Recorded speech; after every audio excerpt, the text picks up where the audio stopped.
All right, so what I'm going to demonstrate this afternoon is how the basics of doing, I guess I can just leave that right there. Maybe I can set it up here.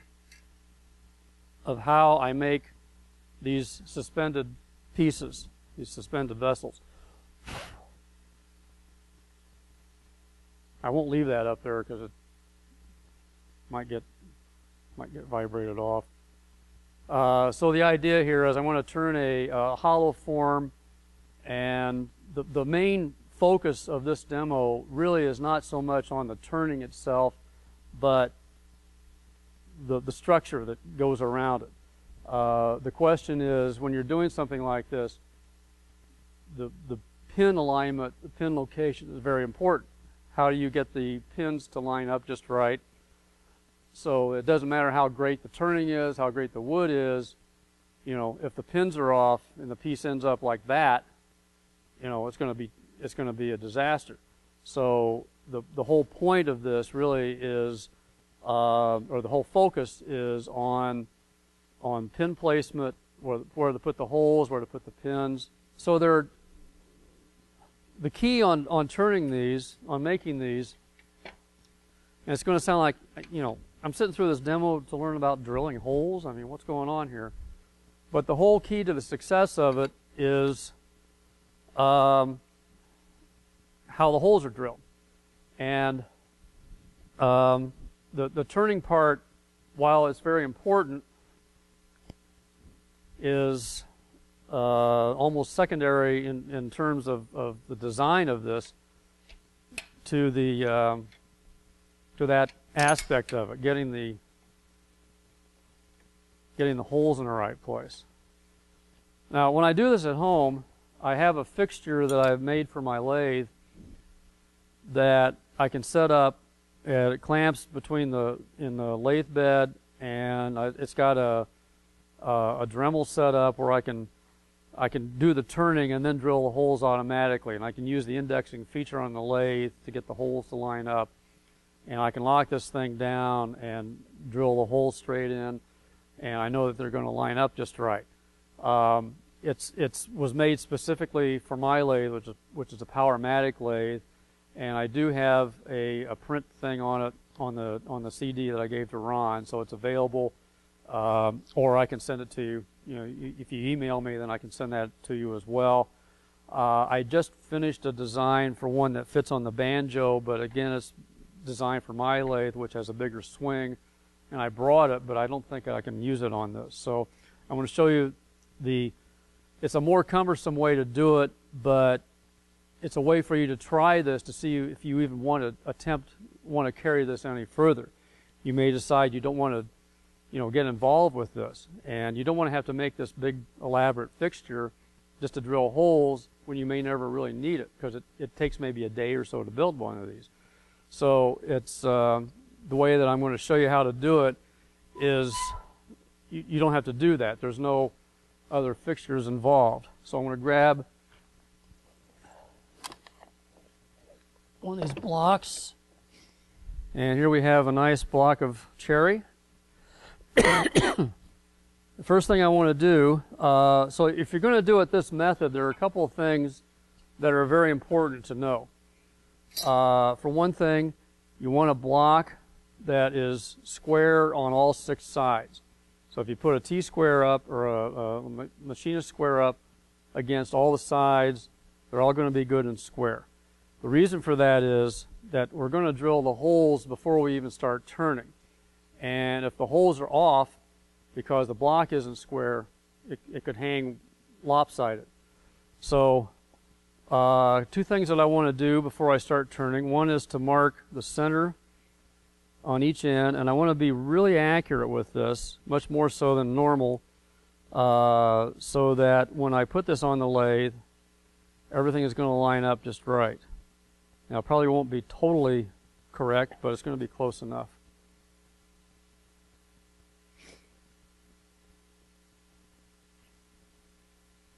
Now, you can also use a center finder, one of those plastic ones, which is a whole lot faster than this.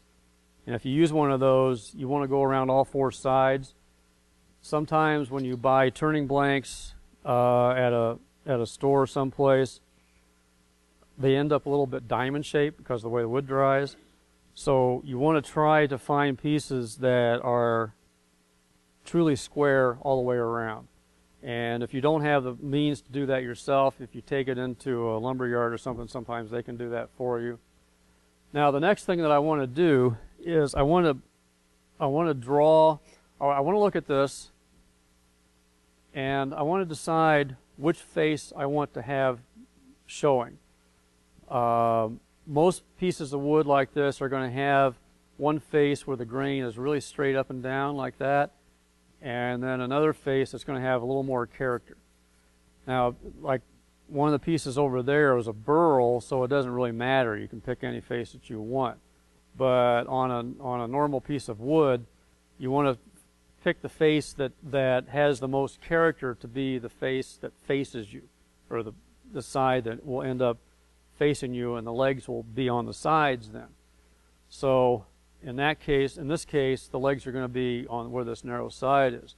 So the next thing that I want to do is I want to draw kind of a rough outline of the shape that I'm going to make. And I want to allow about a ½ inch or so at the bottom for the tenon, and then maybe a little bit more as just some room to be able to work the tools in. And then I'll just kind of draw a rough outline of the shape. Now I tend to use this particular shape a lot. If you look at those pieces over there, the shapes are more or less identical. And you don't have to do that. You can make whatever shape you want. I just find for a lot of what I do that particular design works well. And usually I'll end up knocking the top off, which I'll get to as I do it. But the point of this part of it is to find the wide point in the vessel, which is going to be up somewhere around this neighborhood. It doesn't have to be precise. As you turn it, you'll make adjustments a little bit one way or the other, but this gives you a good starting point. So now I know that the widest part of the vessel is going to be about here. And that's where I want to put the pinholes, because the vessel tends to look better if the pins are at the widest part. You can do it so that they're at a different level, but it generally, just as a general rule, if it's at where the widest part swings out, it just visually your eye registers it better. So that's why I do it that way. Okay, set this back over here.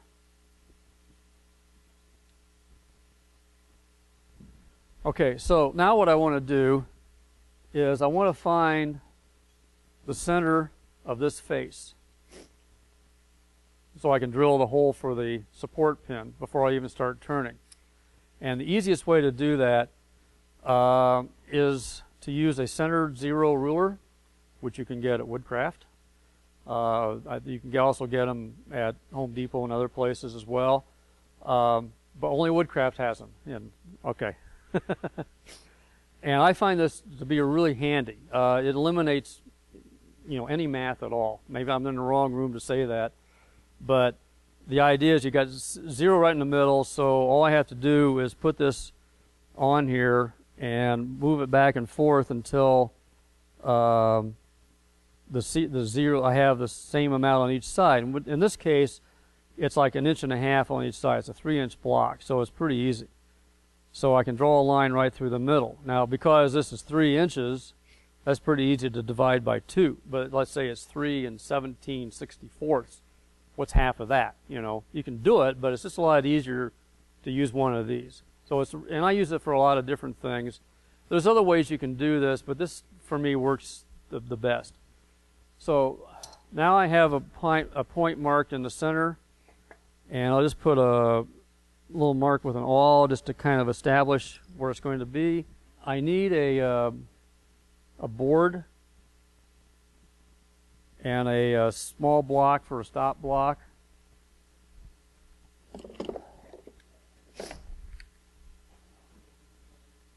Oh, this will work. Well, no, it won't. I need something longer than that.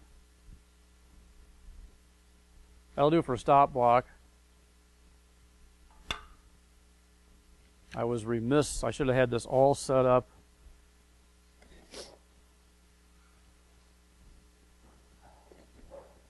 Maybe I could, maybe this will work. This will work. All right, well, the whole point of this is to drill holes on both sides without having to measure on both sides. That's even better.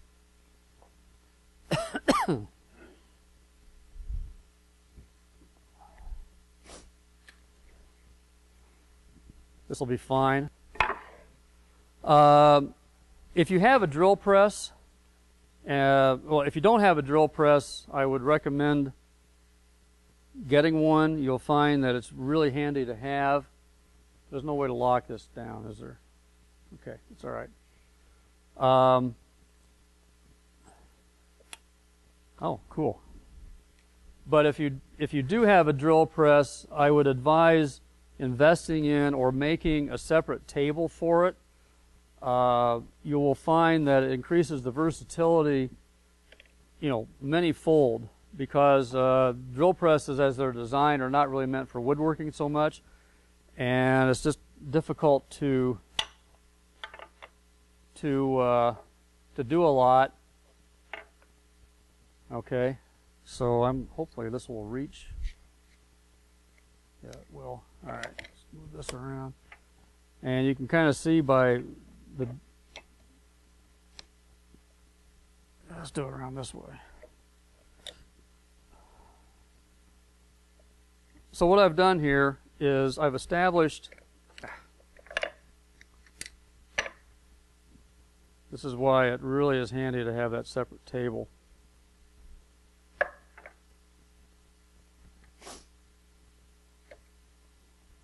Also, these are the best clamps ever. They're one-handed. You can just squeeze them to get them to move. They're a whole lot easier to use than like the kind you have to turn the handle on, the screw kind. And I've got a ton of these from when I was making furniture, and I use them all the time. They're really handy. So, all right. Anyway, got the fence, got the stop block here, so I can drill a hole. Now, I drill it about an inch or so deep. And then I just turn the block over, and that way I've got two holes that are drilled in exactly the same place. I know it seems like a lot of work to go through just for that, but it is kind of important. So, like I say, if you don't have a drill press, it's a good idea to have one. I mean, I think woodturners, a drill press, bandsaw, and a lathe is all you really need, but they all do come in very handy. And if you get into turning pins, that sort of thing, then a drill press is almost mandatory.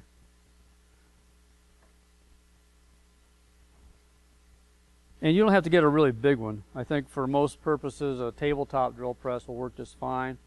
I'm sure that the fine folks at Woodcraft will be happy to help you out there.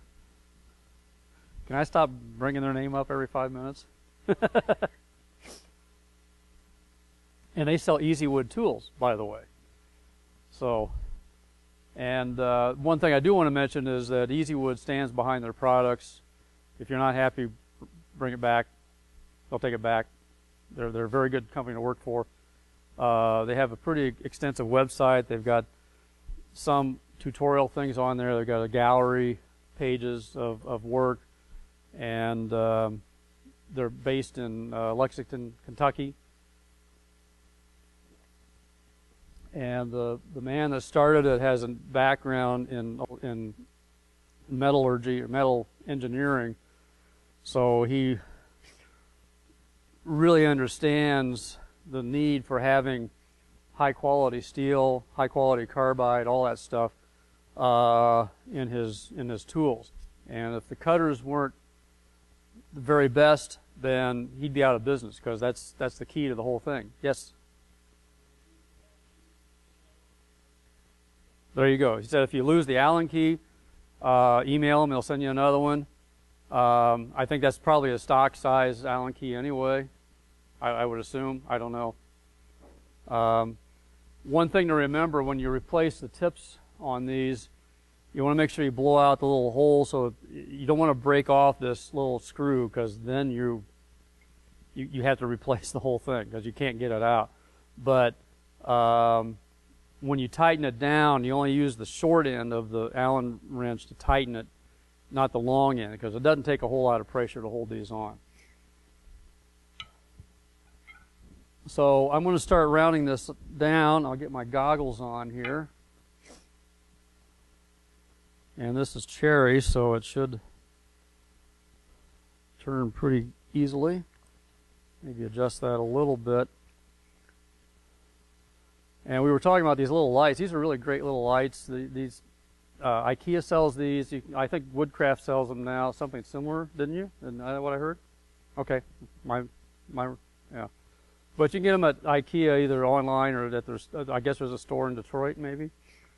They come with a regular base, but you can take the base off and put a magnetic base on, or make one like Scott did. And I've got one on all my tools. They're cheap and they're really handy, and they put out a lot of light for something that size. Little LED bulbs. All right, so I'm going to just rough this down, kind of like I started this morning. And you'll notice I stood right in back of the lathe when I turned it on. So do as I say, not as I do. So I'm going to take very light cuts right now just to get this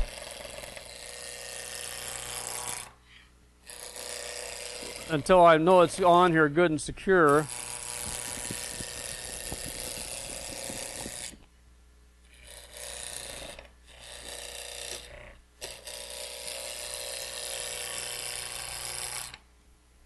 Turn this up a little. Make sure it's tightened down really good.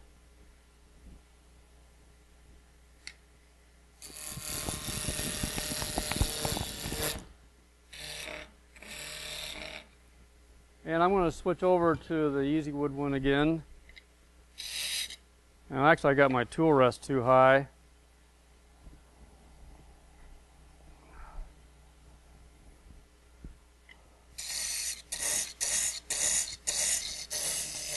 But I find that I can rough this out just about as fast with these as I can with a normal gouge.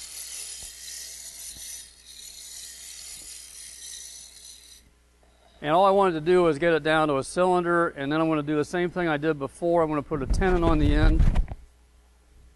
And where's my caliper?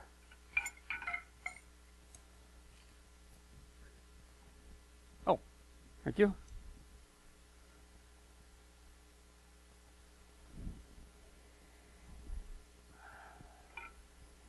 Go to the smaller one.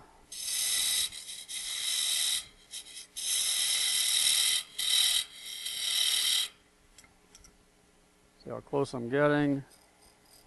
Not too bad.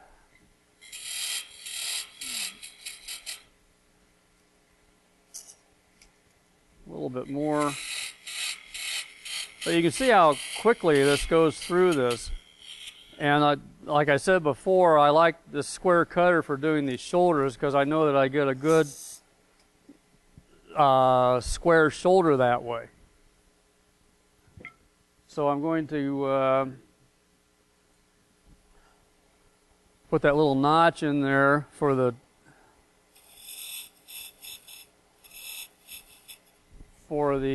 chuck body, or for the jaws to grab.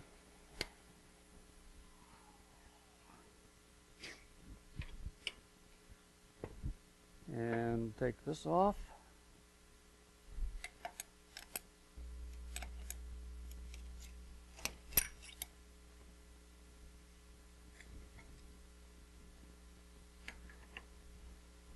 Now, when I'm working at home, I use a stronghold chuck, which is like, it's a one-way, it's about that big in diameter. What I like about it is that it's heavy, so it's got a lot of mass. So the Powermatic lathe has a lot of power, but on a lighter lathe like this one, that kind of a chuck would work really well because it's got that mass that will keep everything spinning very consistently, build up all that inertia, and I find it works really well. It's a little more expensive than some of the others, but it's such a solid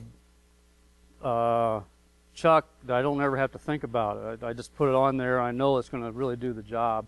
And you can get all kinds of different jaw sets to go with it. So that's good. I don't have any gaps again. That's just what I want. And we'll see if this lines up. And it looks like it does.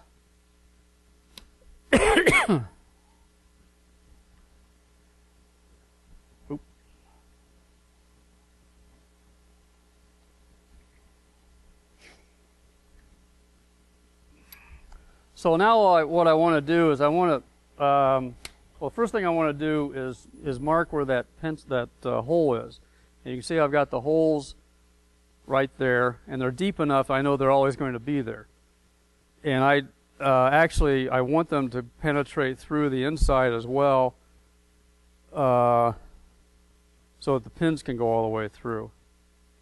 All right, so now I've indicated where that is. And what I want to do is start shaping the outside of this.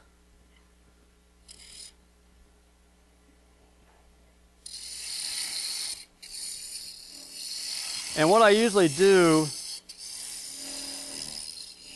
is I'll leave a little bit of a ridge right where the hole is. Now, if I'm going to use that fixture that I was telling you about, then I don't have to do any of this.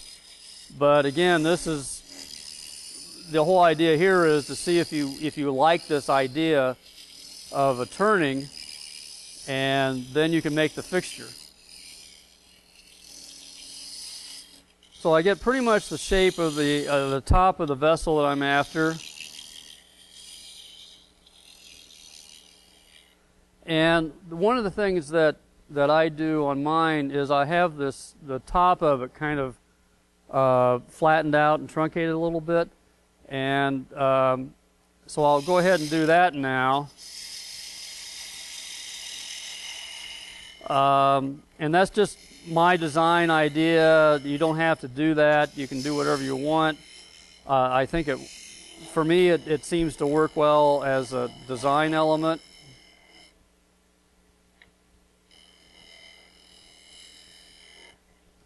I'm probably going to want to bring that down a little bit smaller.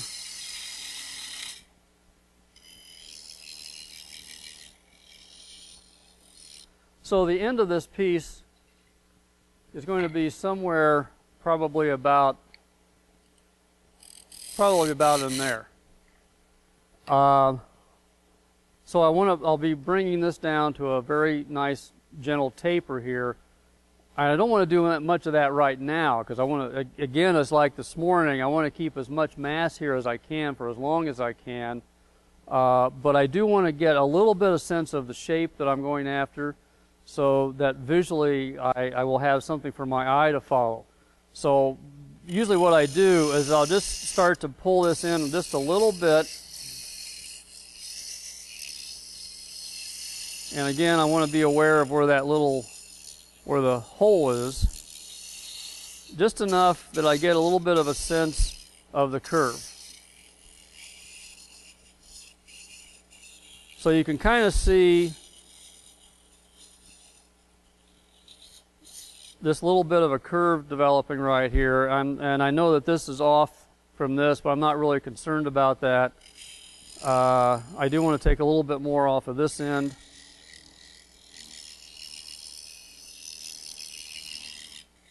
And I'm doing all this with this rougher.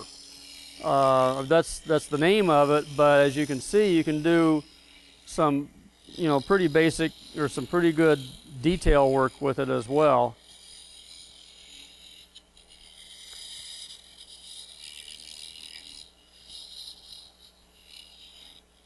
All right, that's about as far as I want to go with that. And then I'll do just a little bit of sanding.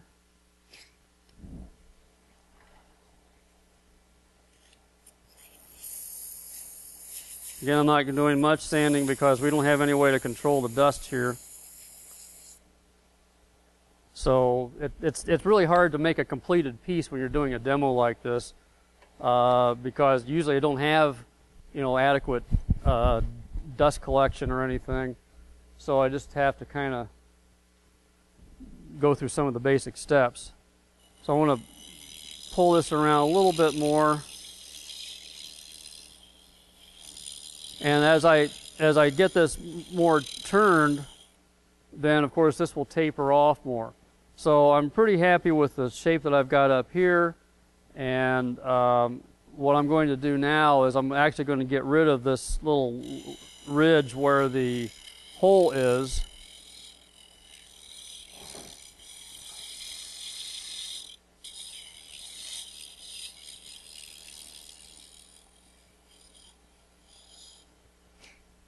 And I do want to do a little bit more shaping on the top end. I'm going to go switch to the finisher.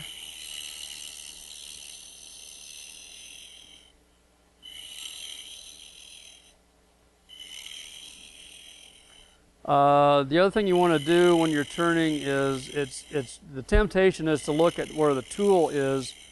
You're much better off looking at where the top of the turning is. That gives you a much better idea of what the shape is going to be. So my hole is right there, so that's pretty much the wide point.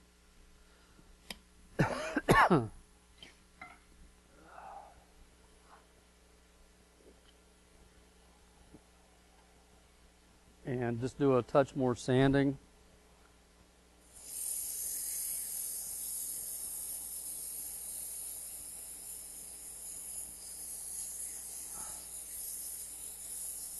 Okay, so I know that this is going to taper down quite a bit, but I'm at a point now where I can start doing the hollowing.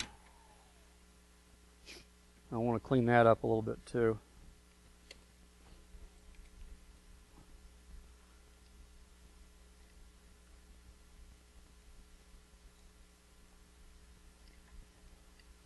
I wish they would make a quick release thing for this, so you didn't have to unwind it each time.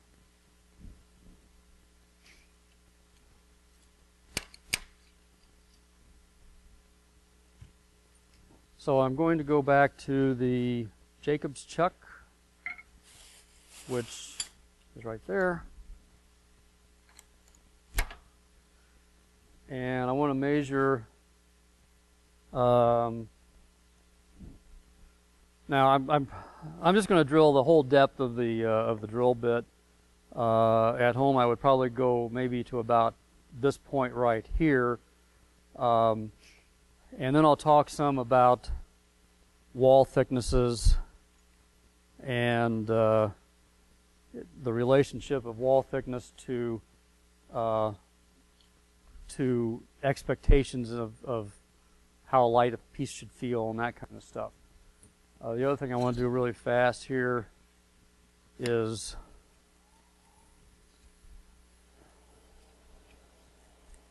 clean up the end. Now I normally, if you look at those pieces over there, and virtually all the pieces that I do like this, I put a collar on the top of this vessel, and there are, again, the real reason I do it is as a design element. I like the look of it, I like the contrasting wood, but it has the added advantage of that I can make this hole bigger and makes it easier to hollow. You don't have to do it. You can make this hole as small as you want or as small as practical to hollow through, but for me, because I put that collar in, it just makes it a little bit easier. So this drill bit tends to grab in here and get sort of self-feeding, and I want to turn this down and hopefully it won't get too smoky. And usually on this one I can just Okay.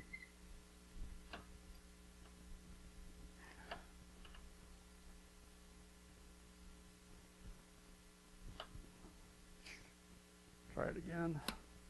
Try to do it the right way.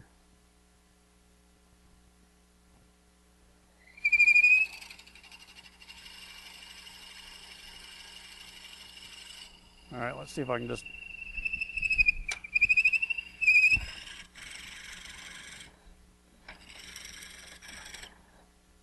Now you should really, when you're putting a drill in like this, it's a good idea to grab hold of the drill, grab hold of the chuck, because what you saw would happen, sometimes it can pull the chuck right out, and if you're doing that at a high speed, it's a little scary. This thing is flying around, and you just don't know what's going to happen. So it's always a good idea to kind of hold on to this. I'm going to go a little bit deeper. Now, you don't have to do it this way. You can, a lot of people will do a starter hole just with a drill bit on a handle and push it in. You can do it that way too, because all this comes out, so it doesn't have to be super accurate or anything. So now I've got the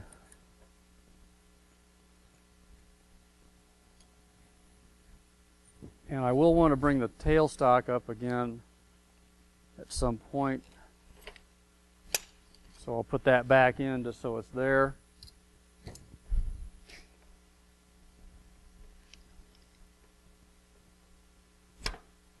Okay, I'm going to put this all the way at the end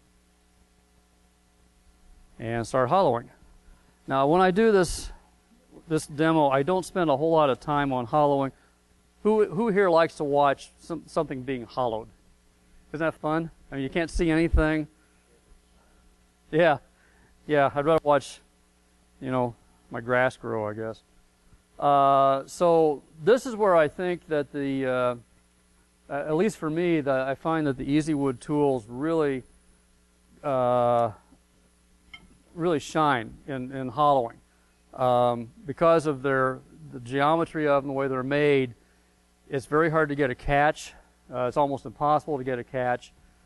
I shouldn't say that before I do it, but it's extremely difficult to get a catch because the cutter is so close to the edge of the shaft. And the other thing I like about it is that, get this back up to speed here.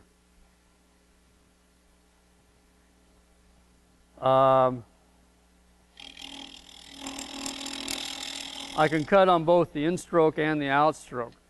And when I first start doing this, I want to take very light cuts because you can hear that vibration.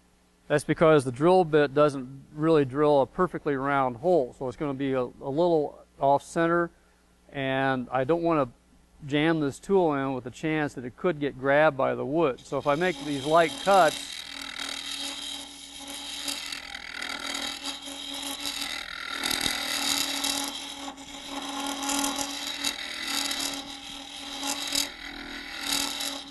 now I am off the headstock a ways, so I do have to take it pretty easy.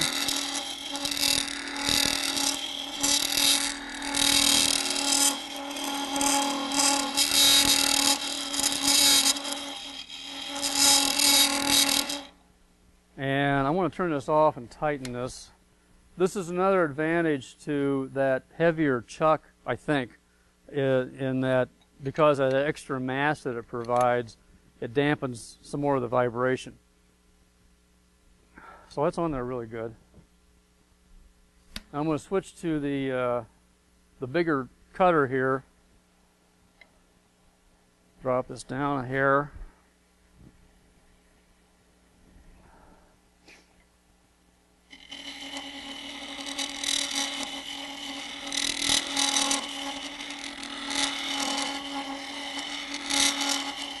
So basically I just do this for whatever time it takes.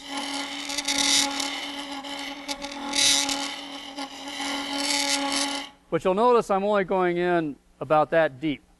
I'm not trying to do the whole thing all at once. Again, for the reason that as this gets thinner, the wood's going to start to vibrate, and it's going to be very difficult to get this sanded down to a really smooth finish.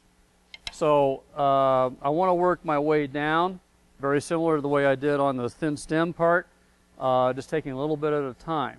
And then I'll stop, with some frequency and measure the wall thickness. Now, when I get down into about here or so, then that's where the taper is really going to start. So I'll usually stop at this point, taper this down some, go back and do some more hollowing, and work back and forth till I get it right down to the end. Now, one of the things I wanted to talk about a little bit is wall thickness. And Ron and I were discussing this last night, and I think it's very true. When you pick up a piece, you have an expectation of weight. And generally, you want the piece to feel light. Now, there are exceptions to that. I mean, if you pick up, something that looks heavy and is supposed to be heavy, that's what you want. But if you're doing a kind of a refined type looking piece, usually when you pick it up, you say, oh, that's nice and light, and so to achieve that, of course, you hollow out the inside. The only really compelling reasons for hollowing is to reduce the weight, also to prevent cracking. And once you get past those issues, a lot of people want to make their walls like super thin because they take pride in the fact that they can turn a vessel with really, really thin walls. For me, it's not that important. If you have an open vessel where you can actually feel the sides, all the way down, that's a totally different story, like a bowl or a big vase of some kind. But I make almost exclusively closed forms. So I want to get the weight down to where the piece will have a certain lightness, but I don't really care if the wall is a 16th inch or an 1/8 inch or whatever. For me, it's not important. For some people, it is. And then I put a little collar on here with a little hole in it, so you can't stick your fingers in there. And who are the only people that stick fingers inside of work? It's all you guys, right? I mean, people that collectors, they're interested in what the piece looks like. They don't really care that much about how thin you got the inside. At least that's my opinion. I could be totally off base. Probably David Ellsworth would disagree with that, but he's an old timer, so but anyway, that's my view on it. I want it thin enough that the piece does have lightness, and I'm not really concerned about cracking anyway on something this small. But those are the two reasons for me that I'm concerned about wall thickness. Otherwise, you could just leave the thing as a solid piece. It doesn't really matter. But anyway, if you feel free to disagree with that, and everybody's got a valid view on that subject, but that's just the way I look at it. So I'm going to work on this a little bit more. I can't do a whole lot. For one thing, I don't have any way to get rid of the shavings inside. And one of the things that's really important when you're hollowing is you got to clean out the shavings frequently, because the shavings can build up and they can clog against the cutter regardless of the kind of cutter you're using, and that can actually cause it to grab and twist the tool out of your hand. And you can usually sense that. You'll get a feel for it at a certain point that it doesn't feel like it's cutting, and you get that kind of a grabby feel. That's when you need to stop, clean out the shavings, and the easiest way is just to blow them out with compressed air, which we don't have here. So that's going to kind of limit what I can do. But we'll just go on here as much as I can.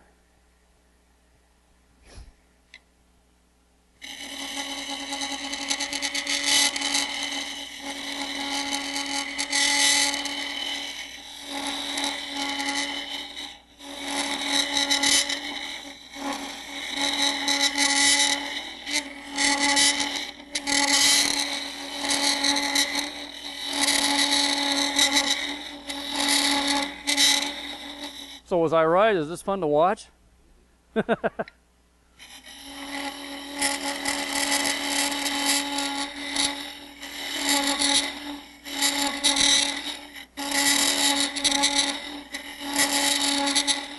Well, you get the idea, and you just continue on like this all the way down until you get hollowed to your satisfaction.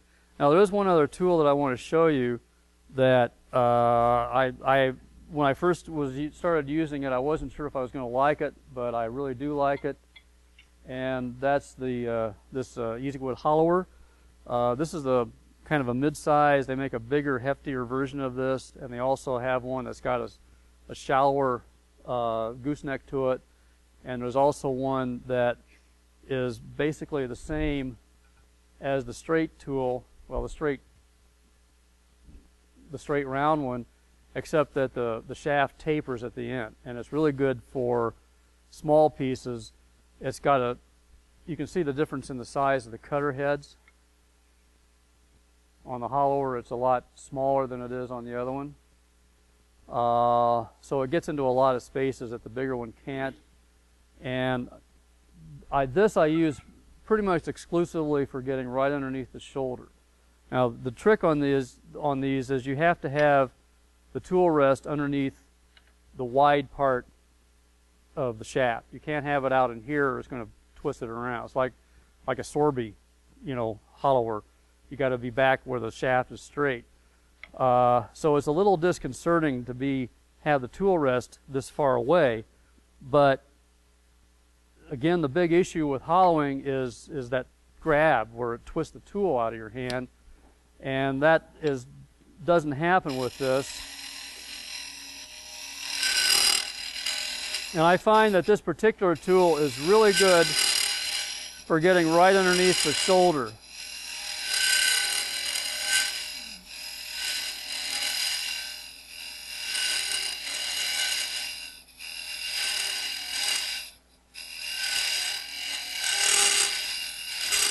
So I usually don't go very deep with it. For one thing, there's not a lot of metal here. The bigger one's better, but it doesn't have as much mass as the others. But I can get, really close in here, and that reduces a lot of weight, and I can get the wall thickness that I want. And once I get past a certain point, then I can come back in with a straight tool. And with the bigger one, I can probably get about that deep before the chatter gets to be too much. From about here on, it really starts to grab it. But up to about here is pretty good. So if I have to go deeper than that, then you got to go to a heavier duty system, like a capture bar system or the Carter system, the other Carter, the new hollower system that they have would be better for something like that where you need to go really, really deep. Yes?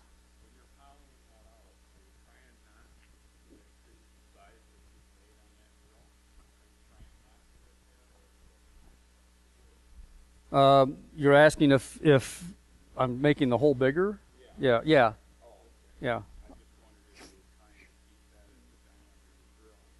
No.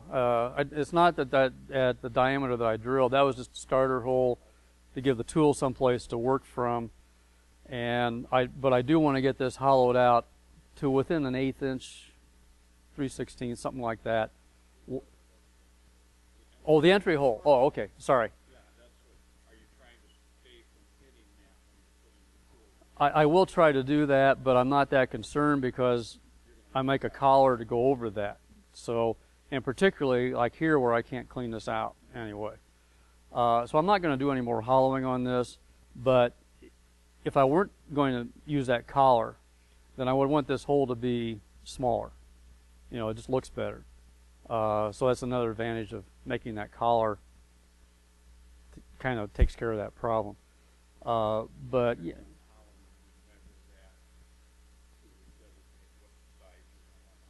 Right, yeah. But it's a valid point, and you may want to make one of these where you don't have a collar. You don't want it to look like my stuff. You want it to look like your own. So that's where you want to develop your hollowing skills to be able to work through a smaller opening. And, there's a wide variety of tools to be able to do that. I just happen to think that the EasyWood tools do a really good job on it. But, everybody's got their own views on that. So we're going to assume that I've hollowed out the inside. Again, it's not something that's fun to watch, and since I can't clean it out, can't do much anyway. Yes? Right. Yeah. Well, yeah, he's asking about as I get closer in, how concerned am I about the wall thicknesses, and I'm not overly concerned. Actually, I want a little bit more weight on the bottom, so that if I've only got one pin supporting it, like I do on this one, I want to make sure it's not top heavy. And again, for one thing, you can't see anything in there. And I want to make sure that I don't hollow it out so much that I'm going to blow through it when I bring this to a point, because a lot of this final shape is based on visually how it looks as I turn it. It's not something I can put a quantitative value to. It has to be done just by eye, so I don't want to have that too thin. And like I said, I'm not overly concerned with it there at that point anyway. So the main part that I want to have pretty well hollowed out is like this part right up in here. From this point is when it really starts to taper. So this is the area that I want to have hollowed as much. That's where the bulk of the wood is, the bulk of the weight. Once I get that out of there, I'm not that concerned about the bottom. I'll go in some, but it's not that important, at least not to me. So we're going to assume that I've hollowed out down to about here, and again, taking it in small steps so that I maintain the integrity of the shape all the way down, and then I'll start working on the end. And once I start on this part, then I bring the tailstock back up.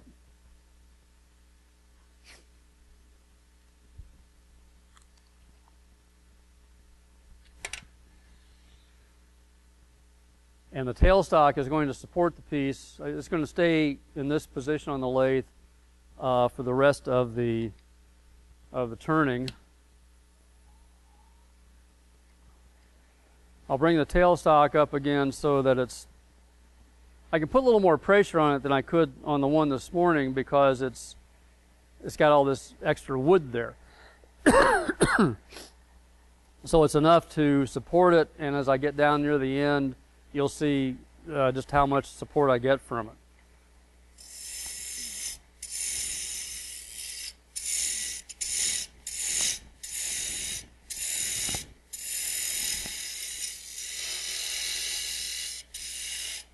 So I'm just doing all this with this easy rougher, just to get it down to pretty close to the end. And remember what I said this morning about the narrowest part of the wood that you have left here is the maximum support you're going to get. So anything I've got back in here doesn't mean anything. So I can take all that away, because all the maximum amount of support I get is going to be from that thickness right there.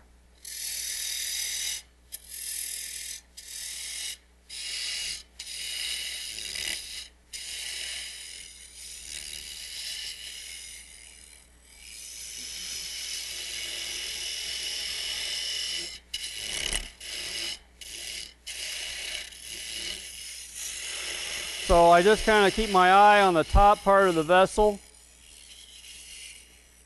and if I would have already hollowed out to about here.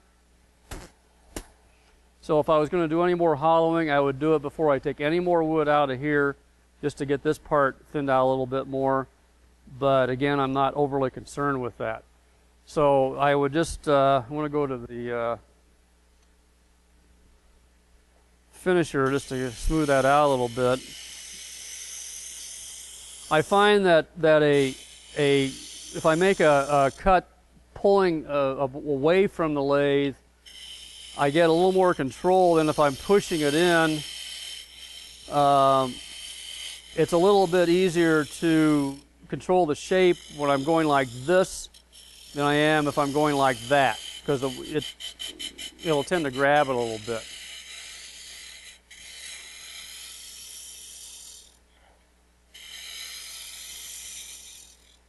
And I want to locate my holes again just to make sure that I'm still in good shape there. Okay, that's there. I'm going to take a little bit more off of that part. Man.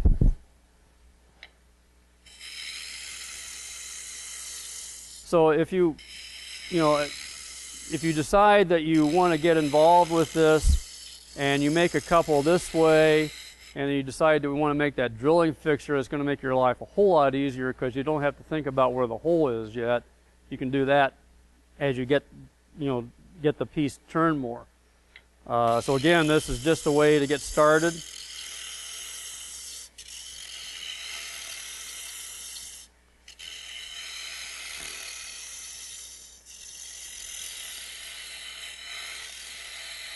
And again, you'll see I can work back and forth,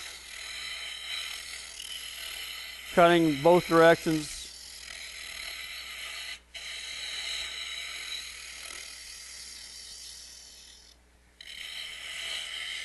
And if I tip the tool a little bit, I can treat it like a negative rake scraper.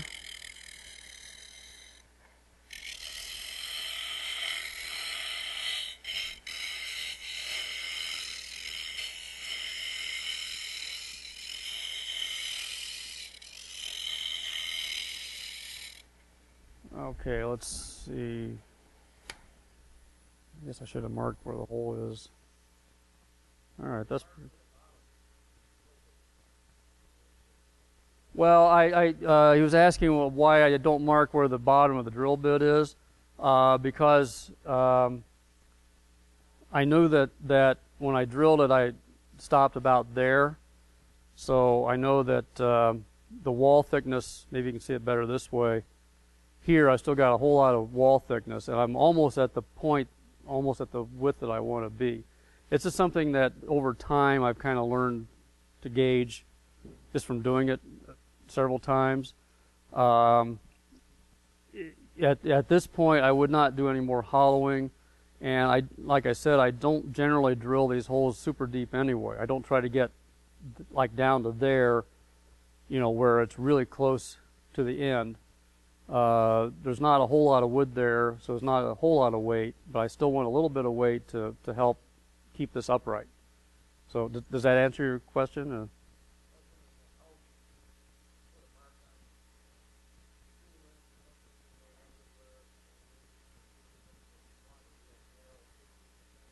No, I just kind of guess.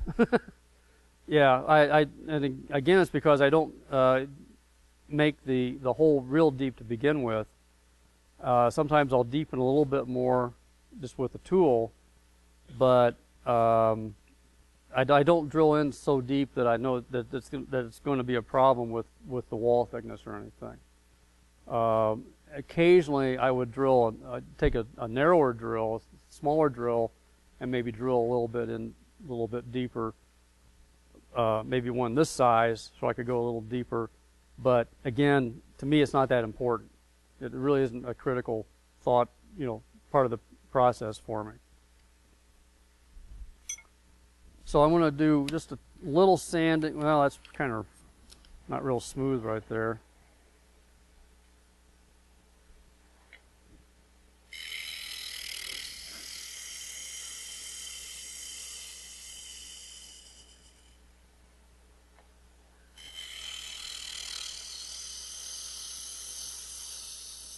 One of the when I'm home and I can really concentrate on what I'm doing,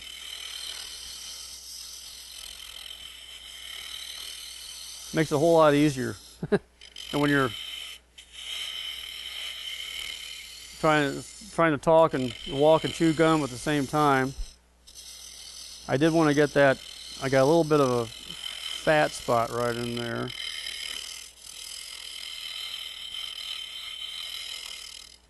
Okay, that's a little bit better. And again, do some very basic sanding.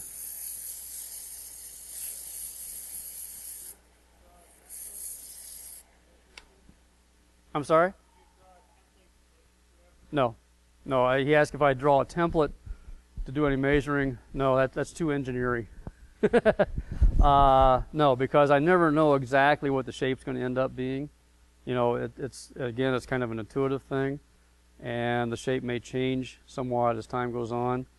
This one is not real smooth, so I'm going to try to smooth it out a little bit more. But you're saying draw a template to get that shape just right.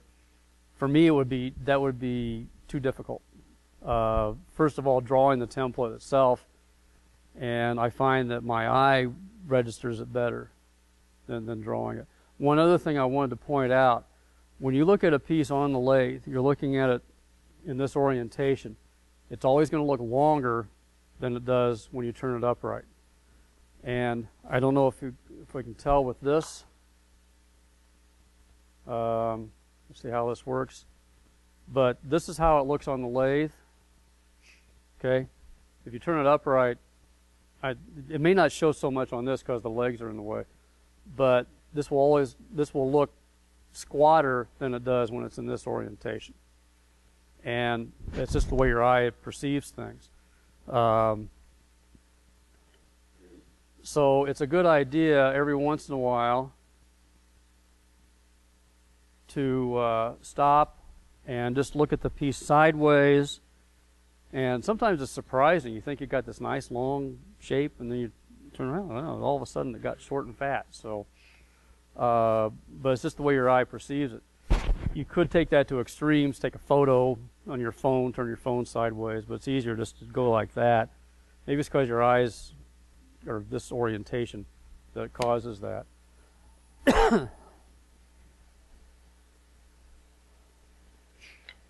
So I'm going to try to get this a little smoother.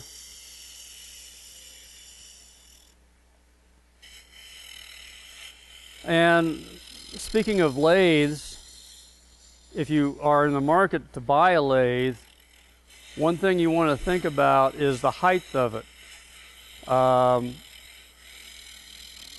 You want to end up having the center line of the lathe be about even with your elbow.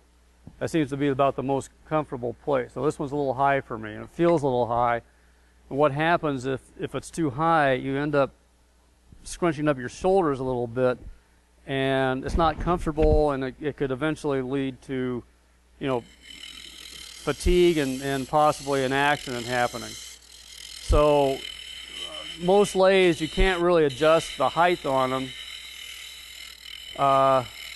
So you may want to either, if you're really tall, you may have to raise it up a little bit, or if you're shorter, you may want to build a platform to stand on. But it is a way to really, you know, make sure that you are at a height on the lathe that's really comfortable for you. That's a little bit better. With a mini lathe, it's not an issue because I think the stands for those are adjustable, and you can always make your own stand. But if you're going to go try out lathes or check them out, just do that. Just bend your arm, see where your elbow hits the lathe, and you know, you just may have to make some adjustments. Okay, so now I've got this kind of basic shape here. My wide point's right about there. So I want to start working on parting this off.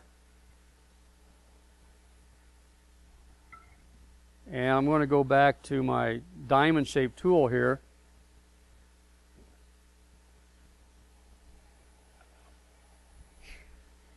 And I find that this particular tool is really handy when I'm doing this, when I'm working at this end of a project.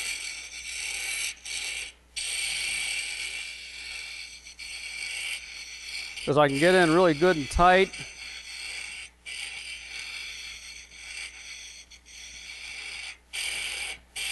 And again, you just have to make sure that you don't get these little wings caught in too much. So you want to keep quite a bit of air moving around it.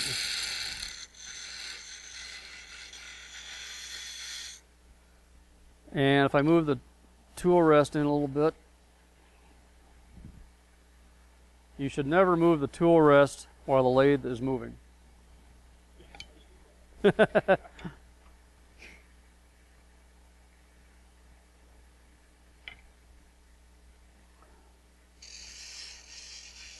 So again, by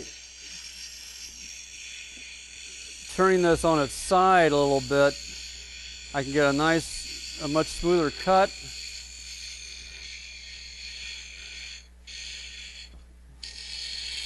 And I still have a fair amount of wood, but you can see here that I can actually cut into it. So if I wanted to make this piece longer, I could have gone almost down to the very end of the blank, so I would have very little waste. And I probably should have done that, but too late now. So and now I want to take it a little bit easy, just because I've only got about a 3/16 or so holding it at this end, and I'm relying on the headstock or the tailstock here to help hold that together.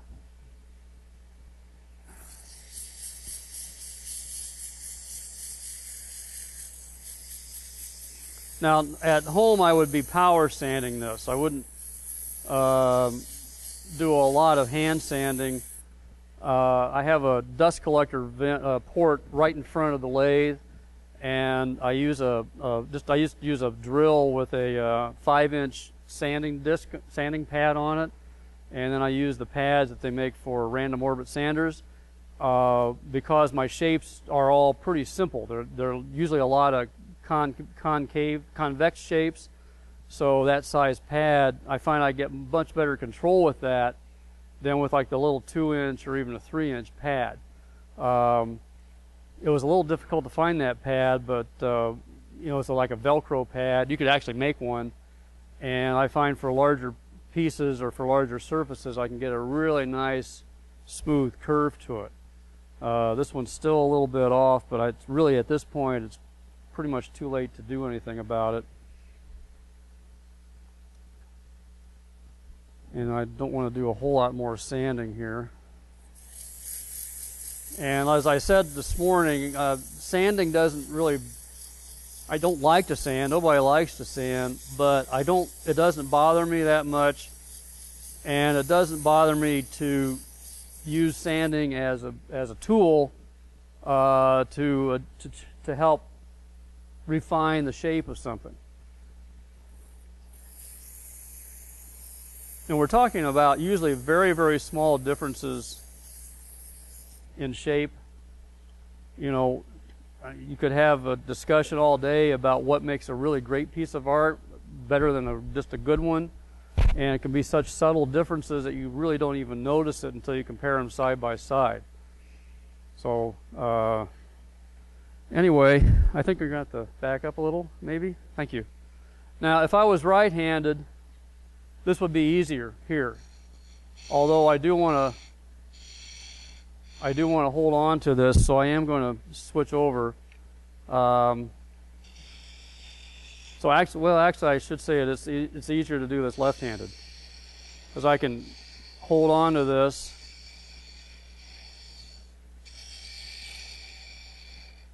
If I was going to put a finial on the bottom, then of course I would just part this off at some point here. But as it is, I'm just going to hold on to this till it pops off. And I'm down really, really thin. It's like maybe a 1/16 or so. This is where we've got this little light here. And I think it's really important to have good task lighting on your lathe. The lighting in the room overall is not bad, although it's a little dark. But if put a light right on your lathe, maybe 2 on stands or something, so you can get a good strong light right where you need it. Because now I can really see what that looks like. And you'll find, and if you also take a light and do it like that, then that will give you a really good idea of any little, where tool marks are, or where any little dips or bumps are, to get rid of those. And I see one right there. So that raking light will really show up subtle little defects very, very well. But I think it's really important to have good task lighting on any of your tools. A light like this, I've got these on my drill press, my bandsaw, and they really help. So I highly recommend doing that. So I'm just about the point, there we go. Now this is really heavy because I only hollowed out like that much. And even at that, wasn't that much. So what I would do now, you could, remount this on a jam chuck, but it would be really hard to get it lined up. And what I usually end up doing is just hand finishing the end point, either power sanding it or by hand. And then I'll also sand the entire length all the way around and until I get it smooth. So not everything has to be done on the lathe. So then we've got our basic shape. Now I don't know how well this will show up, but you can see that where the pins are going to go, that the grain is really straight. And if you turn it over, there's not a lot of character to this piece of wood anyway, but you can see you've got this kind of a circular pattern here, this kind of cathedral grain thing here. That's more interesting than that is. So that's why you want to have your holes on the side that's the least interesting. And that way, when you get that all done, it'll make it pop a little bit more. And like I say, on a burl, then it's kind of, well, I just pick whatever looks best. And again, if you make this fixture, then you don't have to do all this stuff beforehand. All right, so now we have the vessel basically done, and the holes are at the wide point in it. So the next thing that I want to do is the legs. And I believe, yep. So we'll have to move that camera. I'll be using these. So we won't look at any little mistakes I made there. Just all part of the design. Yes, everything is a design opportunity. It's rare that you want to throw anything away. I mean, if you get down to something like that, but then you can make a little mini goblet or something, So the next step in this process is designing the legs. And using the display here, this is a design. Does that show all right there? Okay. I think everybody's kind of seen this anyway, but this leg design is something that I do fairly, we're talking about, do I duplicate pieces? And the only time that I really do anything similar to that is when I'm doing something like this, when I'm taking them to the demos and things. It's a design that I think works well with the piece. And the reason that it does, I think anyway, is that because it tapers up towards the top, again, that pulls your eye up to the vessel itself and to the top of it. And the fact that it's tapered on three sides makes it a lot lighter. If I did it just with, see if I can, this will work at all, but if I just had square legs on it, well, I'll show you on this one too, but you could see how that could look really clunky. Oh, and I'll show you on this when we get to that point. So it's just sort of a design that I've done for a while. I've also done them where this little part at the top goes the other direction. I've done some where the legs also curve on the inside. And when we get to the slideshow, I can show you some of the techniques that I use when I have support pieces that are totally cut and curved and everything, and there's no straight lines in it to be able to do that. But as a kind of a basic start, then this design works pretty well. So set this back over here.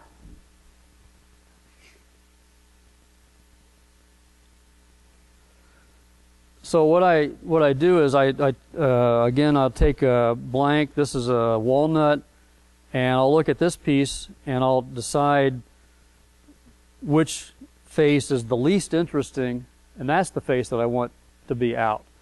Because when again, it's a little hard to tell on this, but all the interest is in this face here. So when I put the legs on, I don't want the legs to fight that. I want it to, again, to have the focus on the piece, so that the grain of the legs I want to be very plain and straight along here. So I would not use a highly figured wood for the legs. The only time I would do that is it might actually work on this piece, because there's not much character to this piece of wood. So that might work. It's a very simple piece of wood, which can also be beautiful. But so maybe like a figured maple or something that's got a lot of figure in it might work well for the legs. But generally speaking, the pieces, the wood in the turning has got something going on that makes you really want to focus on that. So anyway, in this case, again, like I say, I want to have the grain of the legs to be facing front, or the straight grain. So what I'll do is I'll just take a piece and kind of eyeball it and see where I want to put the leg. If I have it too low like this, it tends to look like it's trying to force its way through the table. And I could do it like way up here. And I really haven't done any, and I need to, just to see how it would look. But I could do something that's got a super long leg, and then the piece sits way up here somewhere. And I do like exaggerating proportions on pieces. If you look at some of those and on my website or some of the slides, you'll see that I've done a lot of pieces where I've taken what's like a normal sized piece and then pulled it out one way or the other. And I just think it adds a little bit more interest to it. But what I have found is that, generally speaking, if I have it, so maybe there's like an inch or so gap, somewhere like right about in there or so, that seems to be a good compromise and a good way to kind of get started. So then I'll just use that as a guide, and then I'll mark a line that's even with where the hole is. Just double check that, and that's about right. So now I have this line marked, and again I want to find the center of that, and the accuracy of this is not quite as important as it was here, but I still want it to be pretty accurate. So I've marked here where the center of that is, and I want to take my awl and just put a little mark so that the drill bit will have a place to go. Now the other thing about this is that I want to draw the basic shape of the leg on the other face, and if I kind of duplicate this kind of a leg, then I will, kind of draw this shape. It doesn't show up really well here because it's on walnut, but this gives me the basic shape of the leg, and then I've got that little angle part right there. Now the key on this is, when I drill this, I don't want to drill beyond this. I mean, I could, but I'd rather have the pin buried in there rather than being visible from the other side. Because if the hole pokes through, then I gotta, put something over that, which works, but I think it looks better just to have it kind of plain the way it is there. So usually what I do, I don't set the drill press any particular way. I just drill down maybe 1/4 of an inch or so, or a little bit less. It doesn't take much. So I'm going to reset the fence on this and hope that this will reset okay. Again, this is why it's really nice to have a fence that is, and I'm not going to bother to raise this. It's really nice to have a table on your drill press. Okay. And hopefully this is going to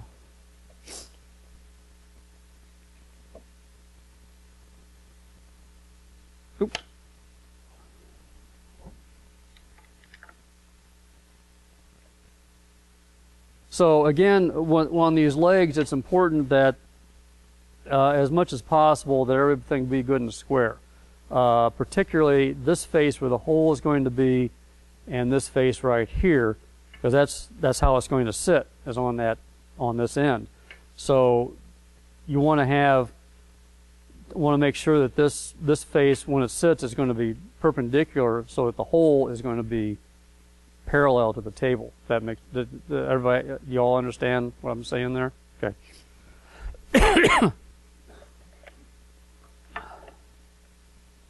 So I'm going to get this set up again. Again, this is a case where doing all this setup takes way longer than the actual operation. That's close enough.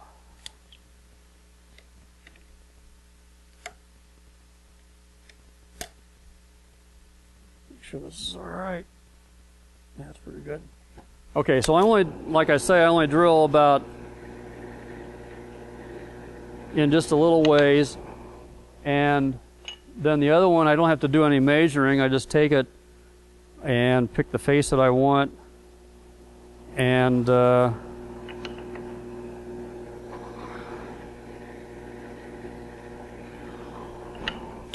so I end up with, and I could do as many of these as I want, and it's all repeatable, so I can make, if I wanted to make 10 legs like that, I could do it. And hopefully these are going to fit in here okay. And then I'll just stick these in here real quickly just to make sure everything lines up right.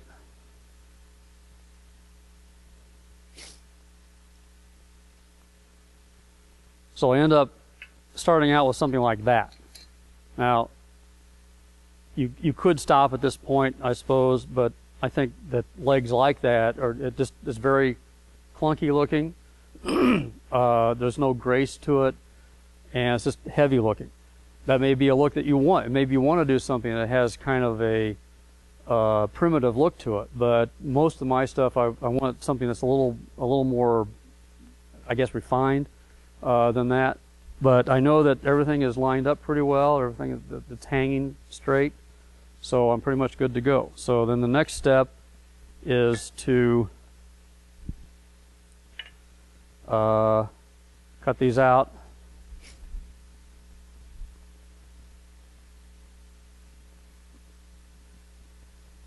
And go to the bandsaw. Move this out of the way.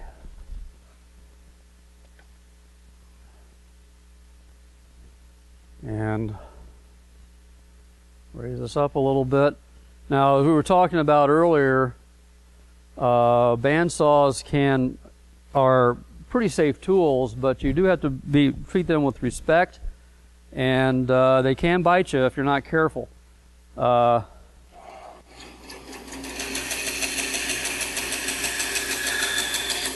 And this blade,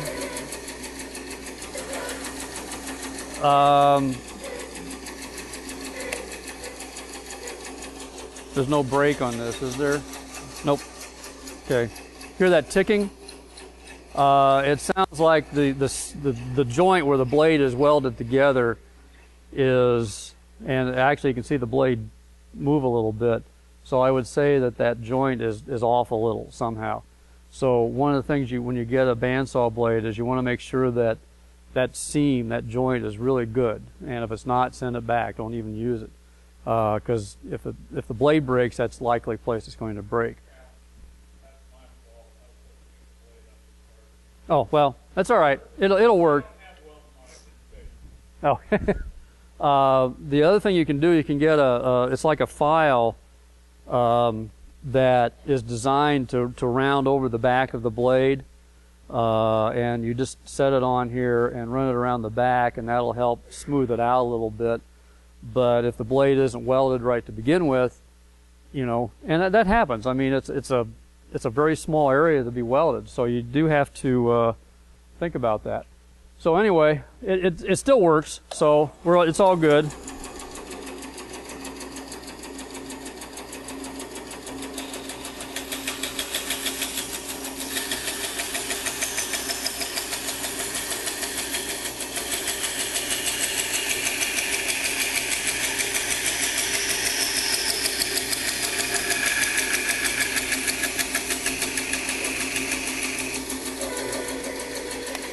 Wow. It's making all kinds of noises. All right, so I end up with one you can stay there, just hand me one of those pencils right there, right by my goggles. Thanks. So now that I have the first rough side cut, then I use it as a guide. Now you can tape these together and cut them both at the same time. The only real danger with that is because you've got a kind of a tall assembly, there's a chance you could go this way. And normally what I'll do is before I cut out this side, I would take this and sand it smooth, get it to the final shape that I want, and then use it as a template for the new one. I need to draw that a little heavier. I didn't quite get that quite heavy enough.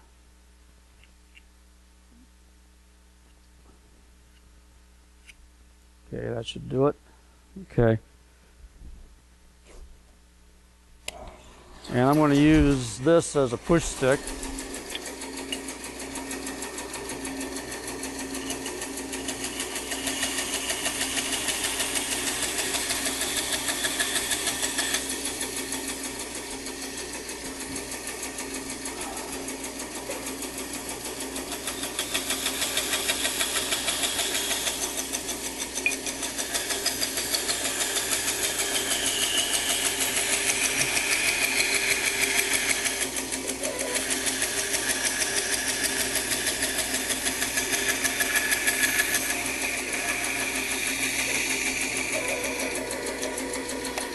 Okay, yeah, this blade is it's pretty wonky, but we get through it.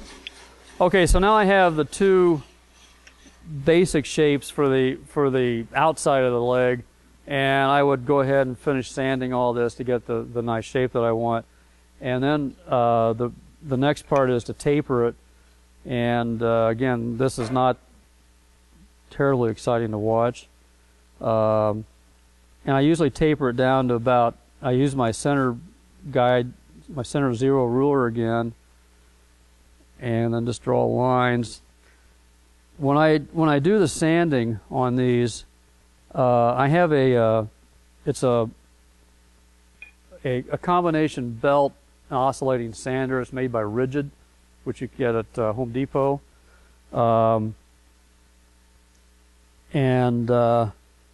It uses a 4 by 24 inch sanding belt, which is a standard size. So the belt spins around, but also goes up and down. And you can replace the belt with a spindle as well.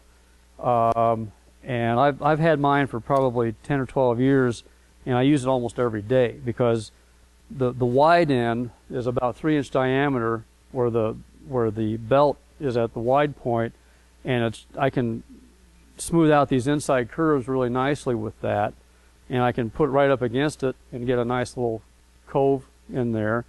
And then the straight belt side, I can just take the piece, stick it right up against it, and smooth out the edges. It's like a mini version of a big, the big disc and drum and belt sanders, like the 6x48 ones like Jet makes and that sort of thing, but it's on a much smaller scale, and it's only a couple $100 or so. And Rigid has basically a lifetime warranty. Even on their battery powered tools, if the battery goes out, you can go back and they'll give you a new tool. So at least they did. I don't know if they still do that or not, but they really stand behind them, and I found them to be really nice tools, and they're not expensive. But that particular sander comes in really, really handy.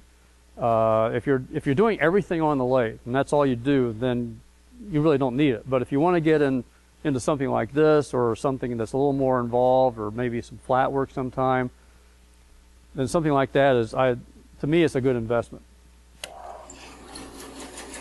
So I want to push this through. Oh, only.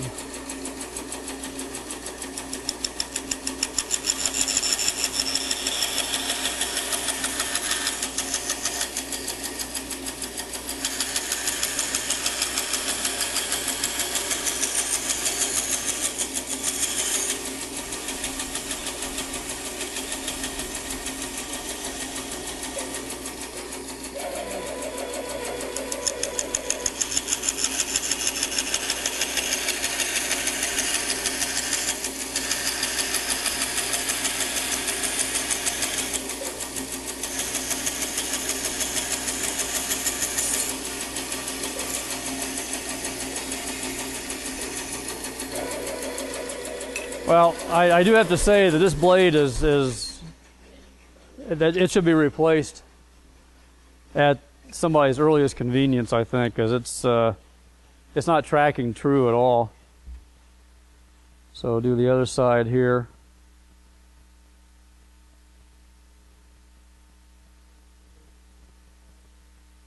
Is what? Yeah.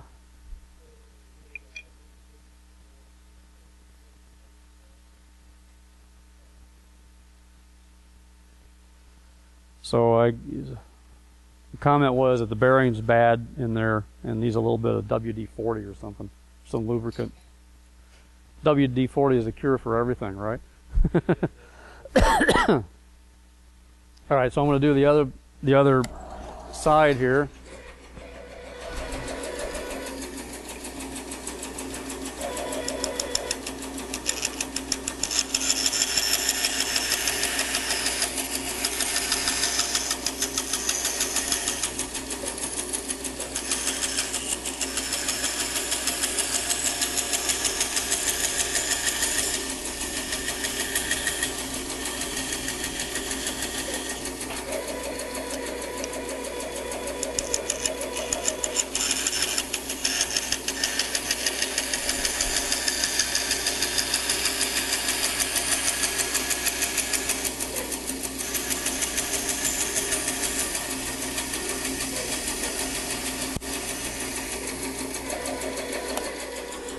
Oh, I'm glad I'm done with that.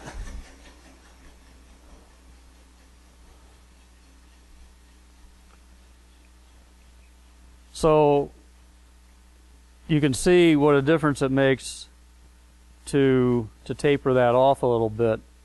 It gives it a more delicate look, and then you can, take that idea and expand on it in different ways. One thing I noticed when I was doing this at some other demo, and I was looking at these scraps of cutoffs, and I was talking before about where some of my ideas come from, and I don't know if I mentioned it to everybody, but it's like I got all these cutoffs from other projects lying around, and some of them are really weird shapes because of the shapes that I make. So I don't throw them away, and every once in a while I'll just take a bunch of them, throw them on a table, and see what happens. It's like pickup sticks, you just watch and see what they do, and I'll just take them and kind of mess around with them, and in several cases I've come up with ideas for supports for pieces based on just the kind of a random effect of what happens when I take all these scraps and just start playing with them. So I guess the idea is don't throw anything away, which none of you guys ever do anyway, but every once in a while just take them out, look at them, see what you think. You'd be surprised at what that could trigger. And when I was doing this in another demo, I was looking at these cutoffs, and I was kind of thinking, well, all right, even something like that, and put a little vessel right on the end could be kind of interesting. Or maybe something like that, or you take it, turn it like that, put something up there. So anything you've got can present itself as a potential idea. So I might look at that and say, well, what could I do with that? And maybe I can develop a bigger piece just based on that little bit of a scrap that I see. So just kind of food for thought on that. So anyway, that's kind of the basic process for doing this. And from that, you can expand it to a lot of other pieces. The one on the far right there is essentially the same process.